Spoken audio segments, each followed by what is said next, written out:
अब देखें बहुत से नौजवान हैं जो यूरोप जाने के चक्कर में मौत के मुंह में चले जाते हैं। 6 महीने बाद, साल बाद उनकी लाशें घर आती हैं या जो मछलियाँ खा रही होती हैं। यही वजह होती है कि यही इसको कहा उसने कैनन्स माउथ, मौत के मुंह पे जाने से भी वो ग्रेज नहीं करते। वो कहते हैं हमें बस विन करना है। किसको? फेम को। फेम कैसे विन होगी? रिचनेस से, पैसों से, दौलत से। तो इसीलिए वो अपना हर कुछ दांव पे लगा देते हैं। ये एज कौन सी होती है? सोल्जर वाली। और वो पीछे नहीं हटते अपने मौक़िफ़ से। क्लियर? फिर उसने कहा है एंड देन द जस्टिस। फिर वो ये उम्र आती है जब धक्के खा के ना दुनिया के थोड़ी सी अकल आ जाती है, थोड़ा सा शऊर आ जाता है। फिर वो थोड़ा सा उसको शऊर आना शुरू होता है, उसको उसने जस्टिस कहा है। ये भी एक मेटाफोरिकल यूज़ है। जस्टिस कहते हैं इंसाफ। उसको राइट और अच्छे की और बुरे की पहचान हो जाती है, उसको गुड एंड इविल की पहचान हो जाती है। वो अमल करे या ना करे, but he knows what is right and what is wrong after experience this life. इतनी ज़िंदगी गुजारने के बाद लव वाली और जस्टिस वाली और ब्रैगिंग वाली, बूस्टिंग वाली, वो समझ आता है कि नहीं, जो है ना, हमें थोड़ा सा शो आ जाता है उसको। फिर क्या होता है? फिर वो फिरता है इन फेयर राउंड बेली। फिर उसकी बेली जो है ना वो थोड़ी राउंड हो जाती है, मतलब पेट निकल आता है उसका। फिर उसने लगाया है, फिर होता है मुनासिब हद तक, ठीक, दुरुस्त। फिर मेले को भी कहते हैं, लेकिन यहाँ मुराद है जायज़, राइट, दैट इज़ राइट, जो ठीक है। बेली कहते हैं पेट को, राउंड कहते हैं बड़ा हुआ, बड़ा। उसकी बेली जो है ना, that can be seen through his shirt, कपड़ों से बाहर नज़र आती है। उसको उसने कहा उसकी बेली बढ़ जाती है और वह पेटू भी बन जाता है, ज़्यादा खाने वाला बन जाता है। वो भी आगे आ गया है। एंड विद गुड कैपन लाइंड, और ये बहुत ही खाऊ पीऊ या खाने पीने वाला बन जाता है, पेटू बन जाता है। कैपन मैंने कहा ना, मुर्गे मुसल्लम खाने वाला। ज़ाहिर है जो जितनी अच्छा खाना खाएगा उतना ज़्यादा खाया जाएगा। अच्छा खाना वैसे भी ज़्यादा खाया जाता है, ज़्यादा खाएगा तो पेटू बनेगा। तो वैसे ही मैंने कैपन का मतलब लिख दी। कैपन का मतलब था कास्टर्ड मेल चिकन, ऐसा chicken, castrated male chicken that is bred on a special food. उसको स्पेशल खाना दिया जाता है, मिल्क दी जाती है, पोरेज दिया जाता है, वो पाले जाते हैं, उसको खाता है वो। तो ये तो उसने एक, मैं बताया ना, एग्जूरेट किया है बात को, एग्जूरेट किया है। ये ऐसी बात नहीं है, इतना कौन खाता है ऐसी क्या स्पेशल मुर्गे पाले, स्पेशल खाए। लेकिन यहाँ ये कहना चाह रहा है, मैंने बताया ना बात को, एग्जैजुरेट कर रहा है वो बात को, इतना हाइपरबोले यूज़ किया उसने, फिगर ऑफ स्पीच यूज़ किया उसने यहाँ, और उसी का बारे में बता रहा है। फिर वो पेटू बन जाता है। लाइंड कहते हैं टू ईट इट्स फिल, पेट भर के खाना। मुर्गे मुसल्लम को पेट भर के खाता है तो पेट तो निकलना ही है, तो बैली निकल आती है उसकी। फिर उसने कहा है विद आइज स्वीयर, उसकी आंखें स्वीयर हो जाती हैं। क्या मतलब है स्वीयर हो जाती हैं? इसका मतलब है दुनिया को शनाख्त कर जाती हैं। उसकी आंखें इतनी तेज़ हो जाती हैं कि वो साइकोलॉजिस्ट बन जाता है। दुनिया को देखकर, दुनिया के हालात देखकर, लोगों के चेहरे देखकर पढ़ लेता है वो, क्योंकि उसने दुनिया देखी होती है। ये उसके एक्सपीरियंस को शो करती हैं, उसके एक्सपीरियंस कितना हो चुका है लाइफ गुजारते हुए, लोगों से डील करते हुए, कि अब उसकी आंखें जो हैं वो जिसे कहते हैं कि मर्दम शनास हो चुकी हैं, वो इंसानों को पहचानने लगी हैं, सवियर हो चुकी हैं उसकी आंखें। और and beard of formal cut, अब दाढ़ी भी इंसानों वाली आ गई है, अब जेंटलमैन जैसी दाढ़ी है। यहाँ आया फॉर्मल कट। फॉर्मल कट का मतलब है अच्छे तरीके से कटी हुई, गुड ट्रिम्ड। दाढ़ी भी उसकी अच्छे तरीके से कटी हुई है। अब वो लिपर की तरह नहीं है, लफंगों की तरह नहीं है, दाढ़ी की डिज़ाइन नहीं है, बल्कि दाढ़ी एक सादा अंदाज में, दाढ़ी जैसे एक अच्छे इंसानों की, जेंटलमैन की होती है, वैसे उसकी दाढ़ी भी वैसे हो गई है। और अब वो जो है ना, अब वो उसकी आंखें भी जो है ना मर्दम शनास हो गई हैं। क्लियर? फुल ऑफ वाइज, अब वो अक्लमंद भी हो गया है। फुल ऑफ वाइज साज, साज के 2-3 मतलब होते हैं। यहाँ SAWS साज का मतलब होता है सेंग, कहावतें, फरमुदात, मकूले, प्रोवर्ब्स, इडियम्स, जो वो यूज़ करता है। अब वो सियानी बातें करने लग गया, दूसरे लफ्ज़ों में ये कह लें, वाइज साज, सियानी बातें, सियाने कौल, सियानी फरमुदात, अच्छे लोगों की बातें। एंड मॉडर्न इंस्टेंसेस, और मॉडर्न कहते हैं जदीद, इंस्टेंट कहते हैं एग्जाम्पल। अब वो जदीद एग्जाम्पल देता है, मतलब है he has a queen I on the country issues, on his environment, अपने इन्वायरमेंट पे उसको कमांड है, इन्वायरमेंट के बारे में जानता है। अब वो मिसालें भी पेश करता है तो पढ़े लिखों वाली हैं, मिसालें देता है या कोई बातें बताता है, कोई मुहावरे देता है, कोई रेफरेंस देता है तो पढ़े लिखों वाले देता है, अनपढ़ों वाले नहीं देता, क्योंकि उसने कहा है मॉडर्न इंस्टेंसेस, जदीद मिसालें पेश करता है वो, और अच्छी अक्लमंदाना बातें करता है अब वो। और क्या करता है, and so he plays his part, इस तरह करके वो अपना ये हिस्सा प्ले करता है, अपना हिस्सा ये अदा करता है। इसके बाद ये स्टेज भी ख़त्म हो जाती है। फिर वो कहता है the sixth stage shifts, verb लगा है शिफ्ट्स, शिफ्ट हो जाती है। फिर वो छठी स्टेज में शिफ्ट हो जाता है, छठी स्टेज में शिफ्ट हो जाता है। इनटू लगाते हैं जब एक स्टेज से दूसरी में दाखिल होना हो, बाहर से अंदर दाखिल होना, तो इनटू हम यूज़ करते हैं, ये प्रपोजिशन है। और यहाँ उसने लगाई है इनटू द लीन, लीन के साथ दी लगा है, इट मीन ये नाउन है, नाउन होगा इसका मतलब होगा वीक, कमज़ोर, बोनी, स्केल्टन, जिसे बहुत कमज़ोर, there is lack of flesh on the bone, हड्डियों पे जो गोश्त होता है वो कम होना या उतर जाना या कम रह जाना, ये सारा कुछ वीकनेस को शो करता है। अब वो कमज़ोर हो जाता है बहुत ज़्यादा, एंड स्लिपर्ड पेंटालून, और उसकी पेंट भी ढीली हो जाती है। He has to control his pant with belt, फिर उसको बेल्ट लगानी पड़ती है। पुरानी पेंट उसकी जो होती जो वो पहनता रहा था कभी जवानी में, अब वही पेंटें वो पुरानी पहनना शुरू कर देता है और वो लूज़ हो जाती हैं, ढीली हो जाती हैं, जो चीज़ बताती है उसकी वीकनेस को कि वो कमज़ोर हो गया है। क्योंकि पेंटालून कहते हैं पेंट को, पतलून को, वैसे भी एक बैगी टाइप औरतों का ट्राउज़र होता है उसको भी पेंटालून कहते हैं। एक और इसका मतलब है कि वियतनाम का एक किरदार है जिसने इटली का एक कॉमेडी ड्रामा किया था, उसमें इसने किरदार किया था old man, foolish old man का, फुलिश ओल्ड मैन का किरदार किया था वियतनामी कैरेक्टर ने इटली के कॉमेडी ड्रामे में। उसने ये पेंटालून पहनी थी, खुली पेंट है जिसके ऊपर यूँ कह लें कि एक स्टिक के ऊपर पेंट बांधी हुई है, इतनी लूज़ पेंट थी वो। तो उसी को उसने कहा है, उसने यहाँ भी एक तरह की उसने एक मेटाफर यूज़ किया है कि उसी की तरह उसकी पेंट जो है वो भी एक यूँ कह लें हैंग कर रही है, इतनी लूज़ हो गई है। उसने कह भी दिया है स्लिपर्ड, स्लिप करना, क्योंकि स्लिपर्ड यहाँ वर्ब लगा है, स्लीपर नहीं लगा, ये स्लीपर जूते होते हैं वो और चीज़ है, ये स्लीपर्ड वर्ब है और नाउन से पहले आया है। नाउन से पहले वर्ब की थर्ड फॉर्म हमेशा हमेशा हमेशा एडजेक्टिव होती है, तो ये एडजेक्टिव है, इसका मतलब है लूज पेंट, उसकी पेंट भी लूज हो गई है और उसने कह भी दिया लीन हो गया वो। फिर और भी है विद स्पेक्टिकल्स ऑन नोज, उसके नोज़ पे चश्मा भी आ गया है, स्पेक्टिकल कहते हैं चश्मा, ग्लासेस, उसकी नोज़ पे मतलब कि उसको चश्मा भी लग गया है, his I site is week. दो बातें होगी। एंड पोच ऑन साइड, और साइड पे एक थैली भी आ गई है। पोच का मतलब हर जो है ना सिविलाइजेशन उसमें डिफरेंट होगा। It varies culture to culture, culture to culture vary करेगा। गांव का कि बंदा पोच की मिसाल देगा तो जो साइड पे बड़ी सी होती है ना कमीज़ के अंदर एक थैली, पॉकेट, जेब, उसको कहते हैं। उसके अंदर वो अपनी चीज़ें रखते हैं ज़रूरत की, क्योंकि बूढ़ा आदमी जो है वो अपनी जो ज़रूरत की चीज़ें हैं, अपनी जो बिलोंगिंग्स हैं वो अपने साथ रखना पसंद करता है। जो बड़ा होता जाता है रिस्पॉन्सिबिलिटी बढ़ती जाती है, वो अपने आप को समझता है कि मेरी चीज़ें मेरे पास होंगी। अपनी पॉकेट में वो अपनी तस्वीर रखता है, टोपी रखता है, रुमाल रखता है, सिगरेट रखता है, पैसे रखता है, वो भर जाती है। जो मैच्योर यंग होता है वो इस चीज़ का ख्याल रखता है, उसकी मेडिसिन नहीं होती इतनी, साथ वो मेडिसिन भी रखता है तो उसकी पॉकेट भर जाती है, दैट इज़ कॉल्ड पोच। और सेक भी कहते हैं इसको। अगर वही आदमी किसी गांव में होगा तो उसके पास थैली होगी, उसमें टोबैको भी होगा, उसका तंबाकू वगैरह सिगरेट भी होंगे, और उसके पास कपड़े की बनी एक छोटी सी सेक होगी, थैली होगी, उसको भी उसने पोच कहा है। अगर वही आदमी किसी शहर में होगा तो उसने छोटा सा बैग अपने पास रखा होगा, बैग में उसकी ज़रूरत की चीज़ें होंगी जो मैंने गिनी है, उसका तस्बीह हो सकती है, उसका रुमाल हो सकता है, उसकी मेडिसिन हो सकती है, सिगरेट हो सकते हैं, कोई पठान है तो नस्वार हो सकती है, तो कुछ भी हो सकता है जो वो खाता है। वो सारी अपनी चीज़ें, कान में मारने वाली कोई चीज़, दांत में मारने वाली कोई चीज़, वो सारी की सारी उसके पास होगी, मेडिसिन को उसके पास होगी, वो अपने एक चीज़ में रखता है, दैट इज़ कॉल्ड पाउच।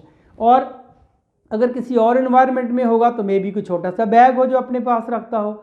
इस तरह लोग हज पे जाते हैं तो छोटा सा एक पोच अपने साथ बेल्ट के साथ बांधते हैं अपनी चीज़ें रखने के लिए, दैट इज़ आल्सो कॉल्ड पोच। तो यहाँ ये मुराद है कि उसकी अपनी ज़रूरत की चीज़ें रखने के लिए उसके पास जो भी थैली हो, खा वो सलूके की जेब हो, खा वो कमीज़ की जेब हो, पॉकेट हो, खा वो एक सेक हो, थैली हो, कपड़े की बनी हुई बैग हो, कुछ भी हो, दैट इज़ कॉल्ड सेक। वो भी एक बुढ़ापे की अलामत होता है। फिर उसने कहा है हिज यूथफुल होज। होज के 2-3 मतलब हैं। यहाँ जो यूज़ हो रहा है वो यूज़ हो रहा है लंबी जुराबें जो पाँव से ऊपर घुटनों तक आती हैं। और इसका एक और मतलब यह है जो लेदर की जुराबें होती हैं, जो लोग कुछ लेदर की पहनते हैं वो भी ऊपर तक आती हैं, बड़ी लंबी वाली होती हैं। जो वेल सेव्ड अ वर्ड, जो उसने इस्तेमाल करते हुए बचा कर रखी थी। वेल सेव्ड, बची हुई थी, उसके पास मौजूद थी, इस्तेमाल करते करते करते करते। वर्ल्डी का मतलब यहाँ टू यूज़।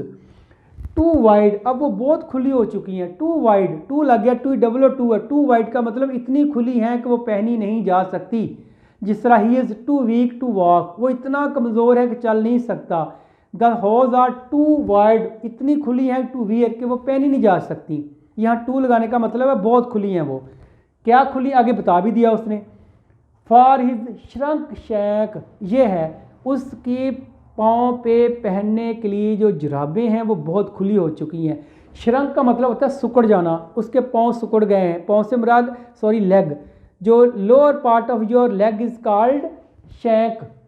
पाँव से लेकर ना पाँव से ऊपर घुटनों तक का जो पार्ट है, हिस्सा, उसको कहते हैं शैंक।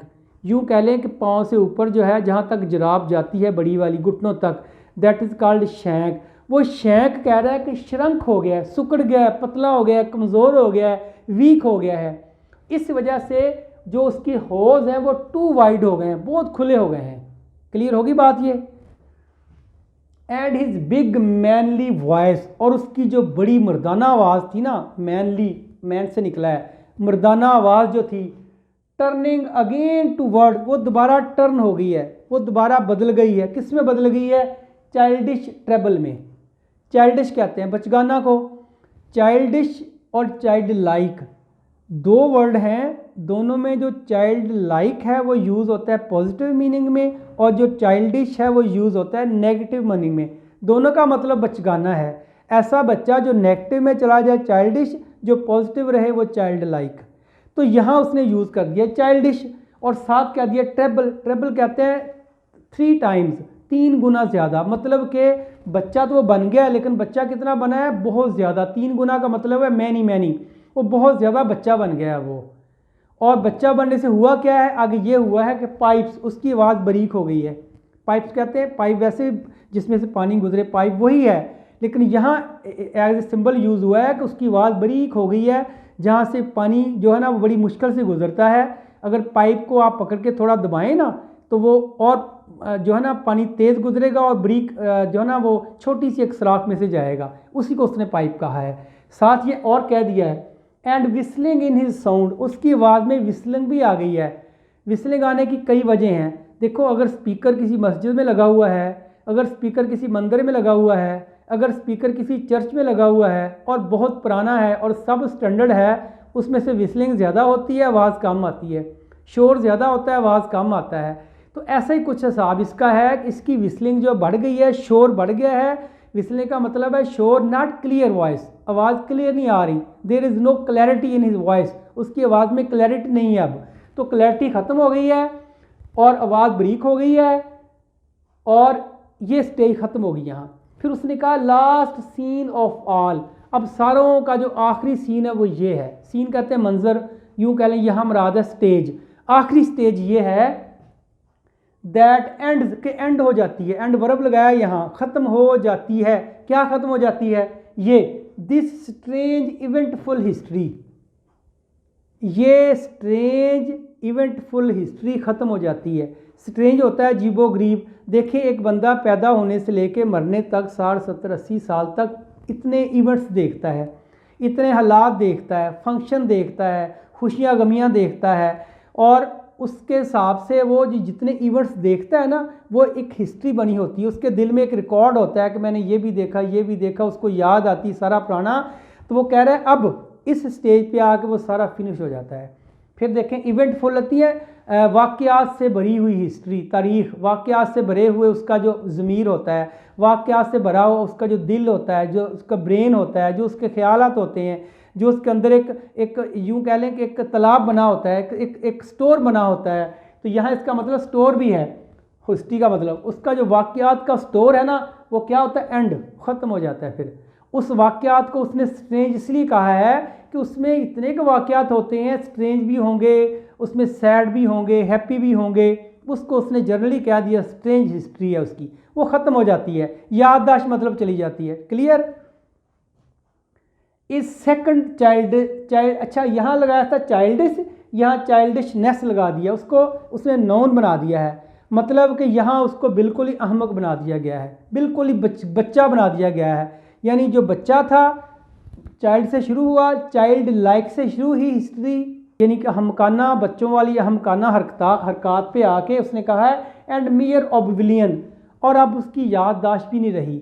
ओब्लिवियन का भी यही मतलब होता है कि जब याददाश्त ना हो, जब आप भूल जाएं, आपकी जो है ना जिसे कहते हैं कि डेफ हो गया जी, वो डेफ एंड डम इस तरह का वो बन जाता है, चुप करके कोने में बैठा हुआ है, हर चीज़ को देख रहा है, but not interfere in any activity in the house, किसी घर में वो एक्टिविटी में हिस्सा नहीं लेता, that is called oblivion.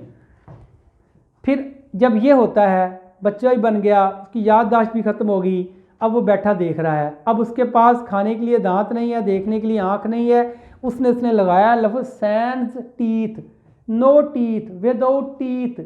Sense जो है ये एक फ्रेंच वर्ड है, और आपने जॉन कीट्स की एक पोएम है ला बेल डैम सैंस मर्सी, बेरहम खूबसूरत हसीना, ये सारे वर्ड फ्रेंच के हैं, उनमें एक वर्ड है सैंस, सैंस कहते हैं विद आउट, वो टाइटल था, यहाँ ये यूज़ हुआ सैंस विद आउट टीथ बगैर दांतों के, सैंस आइज विदाउट आइज के, सैंस टेस्ट विदाउट टेस्ट के, सैंस एवरीथिंग हर चीज़ के बगैर, everything has been lost in this age, इस एज में जाके हर चीज़ लॉस्ट हो जाती है, बस एक कोने पे बैठा देखता रहता है। हमारा एक रेडियो का मशहूर किरदार था पंजाबी का निज़ामुद्दीन, उसने इसका नक्शा बहुत अच्छी तरह खींचा है, यही स्टेज उसने बताई हैं, शायद यहाँ से पिक की हूँ उसने कहा है कि एक बैठा बस देख रहा है एक ओल की तरह, वो कुछ बोल नहीं सकता जी, ना कुछ कहता है, ना उसकी हिम्मत है, ना कुछ सुनेगा उसकी, तो यही एज लास्ट है। अब देखें इसका थीम है, थीम इसका कोई है ही नहीं, इसलिए थीम नहीं कोई कि एक जनरल बात उसने बताई है, एक पार्ट उसने लेके हमें बताया है, फिर भी अगर आप निकालना चाहें तो यही बनता है कि लाइफ एक मोर्टल है हमारी ज़िंदगी, इस ज़िंदगी में हमें जो किरदार मिला है ना उसको हम प्ले तो कर रहे हैं, लेकिन साथ साथ ये भी देखें कि हमने आगे जाके किसी के आगे जो है ना आंसरेबल भी होना है, जवाबदेह भी होना है हमने। तो अब देखते हैं इसका, मैन इज़ अ मोर्टल, इंसान फ़ानी है, his birth and death is not under his will, उसकी जो पैदाइश, उसकी जो डेथ है ना और बर्थ है वो उसके अंडर नहीं है, वो उसकी मर्ज़ी के ताबे नहीं है, वो अपनी मर्ज़ी से पैदा नहीं होता, ना वो अपनी मर्ज़ी से मरता है। He is bounded to perform the allotted acts, वो जो उसको एक्ट अलॉट किए जाते हैं, जो उसको काम अलॉट किए जाते हैं अल्लाह ताला की तरफ से, वो उसको करने का पाबंद होता है। He has to perform the act that he has been allotted by the supreme power, जो अल्लाह ताला ने उसको अलॉट किए हैं, ये शेक्सपियर साहब कहते हैं, जो अल्लाह ताला ने हमें अलॉट किए हमें वो प्ले करना ही करना है, उसको करने के बाद हम रुकेंगे नहीं, हमारा जो एग्जिट है वहाँ से हम निकल जाएंगे। फिर उसने कहा on the stage of the world under the supreme command, ये सारा कुछ हमारा एक सुप्रीम कमांड के अंडर होता है, अल्लाह ताला, यानी सुप्रीम कमांड से मुराद अल्लाह ताला। Last part is full of pathos, आखिरी पार्ट जो है ना बुढ़ापे वाला, कहता है वो बड़ा ही पैथोस है, फुल ऑफ पैथोस है, परेशानियों से भरा हुआ है, बुढ़ापे की लाइफ जो है that is not easy to live.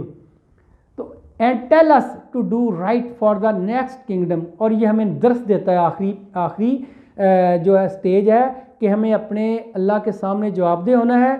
So you have to do right, हमें सही काम करना चाहिए। When you will be held ever before your lord, तुम अपने अल्लाह के सामने जवाबदेह होगे। So viewer, this was a very lessonable poem, so thank you very much for watching my video till last.